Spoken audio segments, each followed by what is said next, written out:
Hello and welcome to IELTS Bob, your ultimate destination for IELTS exam preparation. I'm Bob, your dedicated guide to mastering the IELTS and achieving your dreams of studying, working, or living abroad. Are you overwhelmed by endless IELTS practice materials online? Don't worry, IELTS Bob has you covered. Here you'll find top-quality practice tests and expert tips to sharpen your reading skills and boost your confidence for exam day. In today's video, we'll dive into an IELTS short listening practice test with answers.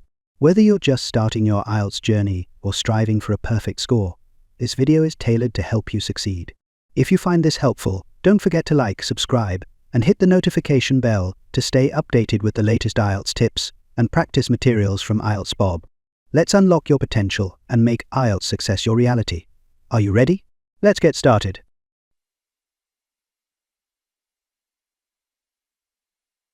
Now turns to Part 2.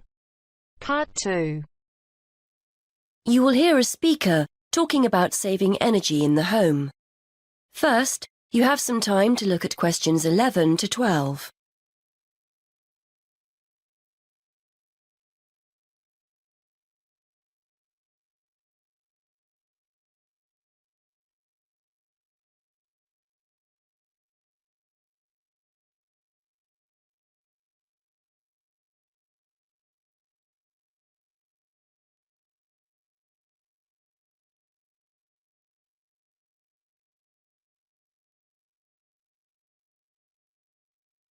Now listen and answer questions 11 to 12.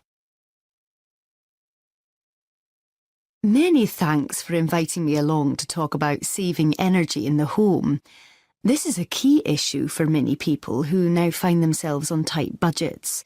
So today I'd like to spend a few minutes going through some simple tips to help keep those energy bills to a minimum. I'll start with some easy, cheap ideas before talking about more major solutions later. I think we're all aware of the importance of insulating our homes, and although I'd advise you to get it done, I appreciate it can sometimes be inconvenient to have building work carried out. And though they're growing in popularity, having solar panels installed on the roof isn't a cheap enough option for many of us to consider seriously. So what other steps can we take? Well, most people will make a point of turning the heating down when temperatures outside rise, but they ignore other equally useful ways of saving energy when they're making dinner or doing their weekly laundry.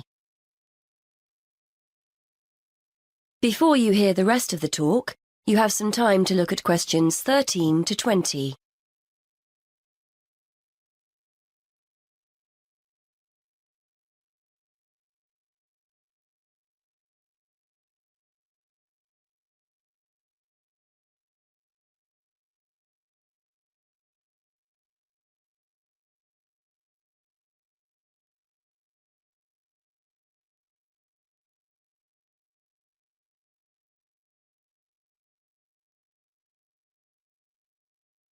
Now listen and answer questions 13 to 20. If you're living in a relatively new apartment or house, you're probably blessed with a cosy, draft-free living space.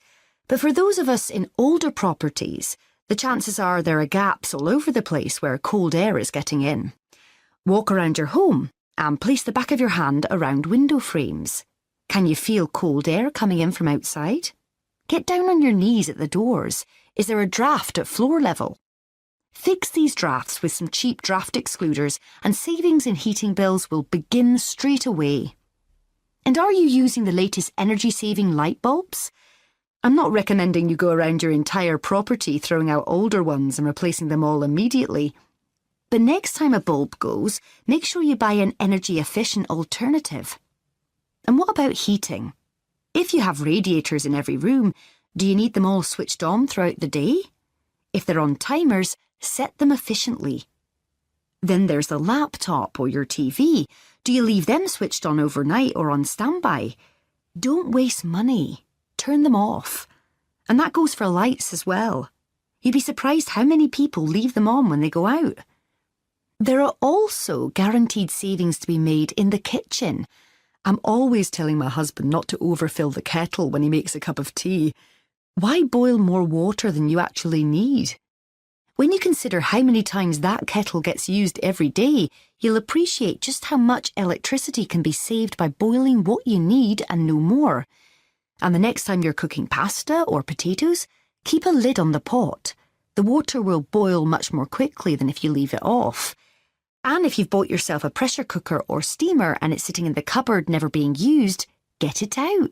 They're much more efficient than pots and pans. Now, the refrigerator and freezer. If the fridge is next to the cooker, it's having to work harder to stay cold. But as I'm giving cheap, easy solutions here, a kitchen redesign might be out of the question. Still, there are other energy-saving steps you can take. Keep an eye on the temperature control. We often forget to turn it down in the colder winter months when a high setting is unnecessary. Also, remember to defrost the freezer frequently and try not to overfill it, as this isn't the most efficient way of using it. The washing machine is another potential money saver. A lot of people wash at 40 degrees Celsius, but it's often okay to drop the temperature down to 30 degrees Celsius with similar results. And remember to either wash full loads or select the half load programme. Again, a surprising number of people forget to do this. And is it really necessary to dry your clothes in a tumble dryer?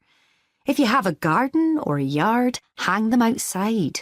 Or if you're drying them inside, get yourself a cheap clothes rail rather than hanging things over radiators, which robs you of valuable heat. Now, let's turn to some of the help our local council is offering to householders to save energy. That is the end of part 2. You now have half a minute to check your answers. If you enjoy this content, please like and subscribe. After subscribing, please leave a comment below saying subscribed, and we will respond as soon as possible. By subscribing, you're supporting our mission to help others achieve their IELTS goals. Thank you so much for your support.